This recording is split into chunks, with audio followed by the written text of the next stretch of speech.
I would like to welcome you to our study in the book of 1 Corinthians. Today we're in 1 Corinthians, the 11th chapter, and we're going to start with verse number 4.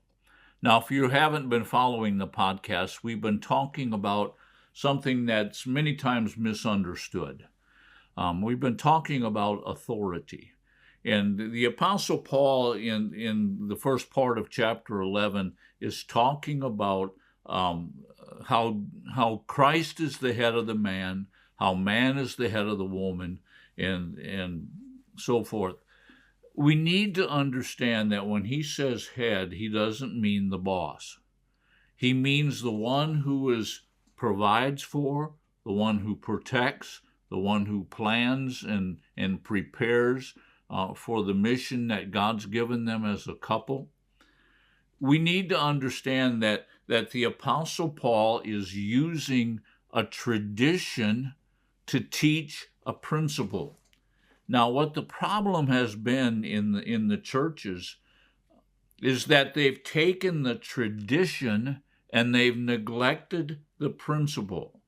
And so we're going to be talking about things that in Paul's world, they were very traditional, but he taught them in order to teach the people the principle of God's line of authority. And let me just say this, God does have a line of authority.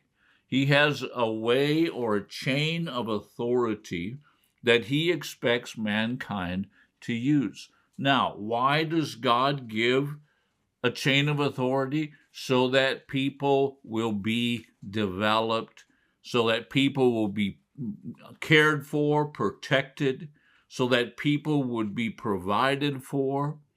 That's the reason why God gives authority.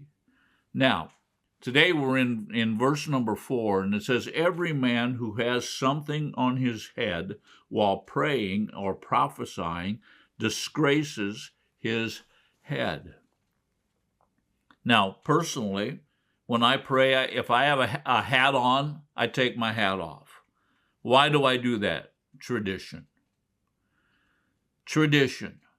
You know, if you go to a baseball game or you go to a football game or something and they play the national anthem, many times you'll see the men taking their hats off for the national anthem. Well, you know what? It's tradition. It is not necessarily a godly principle. What the Apostle Paul is trying to get us to understand is that when a man prays, and that's what he's talking about, he's not talking about everyday life. He's talking about when a man prays or when he prophesies, in other words, when he speaks what God has given him to speak, then he needs to do it with the authority that comes from Christ. He says here at the end of verse number 4, he disgraces his head. Now, who is the head of man? Going back to last week's teaching, the head of man is Christ himself. And so when the Apostle Paul says that he disgraces the head, he's telling us that he is dishonoring the head. In other words, he is not recognizing that his prayers are going to the head, and he is not recognizing that as the head speaks back to him through the gift of prophecy, he's not recognizing or not honoring the head, which is Christ. So it's not about whether a man wears a hat or not, or a head covering or not. It's about who you're in authority to.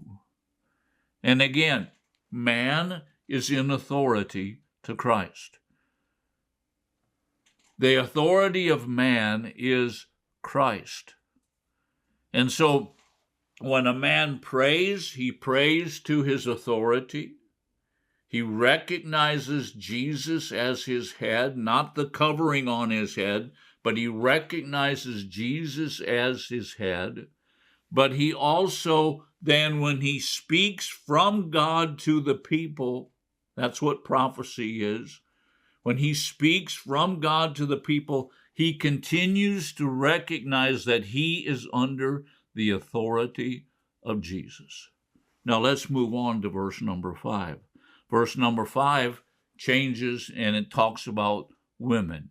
And it says, "But every woman who has her head uncovered while praying and prophesying disgraces her head. For she is the one and the same as the woman whose head is shaved." Now, what in the world is Paul talking about? Is he talking about the tradition that a woman would wear something on her head when she prays and prophesies? Well, that was the tradition of the time. In many churches, that's still the tradition today, especially in the old line Pentecostal churches. A woman prays and prophesies with her head covered. But you know what? Just because you got a piece of cloth on your head doesn't mean you're under the authority of your husband or of a man. You see, the Apostle Paul, again, is teaching this godly principle, and it's the line of authority. And it says here, every woman who has her head uncovered. In other words, every woman who is not under the authority of her husband or of a man, what does she do? She prays and prophesies disgrace to her head. What is she doing? She's bringing dishonor to her husband. If a woman is not in a place of authority when she prays and prophesies, what is she doing? She's giving dishonor to her husband or to her father. Do you understand that? Now he goes on and he says this, "For she is one and the same." What's he saying? She's just like. She's just like. And who is she just like? She is one and the same as the woman whose head is shaved. Now, what in the world is he talking about? Is he talking about a woman who's had cancer and she's lost all her hair? No. You see, in these days, in the days that the Apostle Paul was writing in, every prostitute had their heads shaved. That's how they knew whether they were prostitutes or not. So what's he saying? He's saying that a woman who's not covered by her husband or by her father, and again, please understand that the covering is there for protection, the covering is there for provision, the covering is there for purpose or planning. When a woman is not under her husband, you know what? She disgraces him, but she is just like a prostitute. What's a prostitute? A prostitute is just there to take advantage of a man. Do you understand? The Apostle Paul is being very real. He's being very forthcoming in saying this. He's saying it's very important for a woman to be under the covering of a man. That's God's chain of authority. I hope that you join us again tomorrow as we continue this study in the book of 1 Corinthians.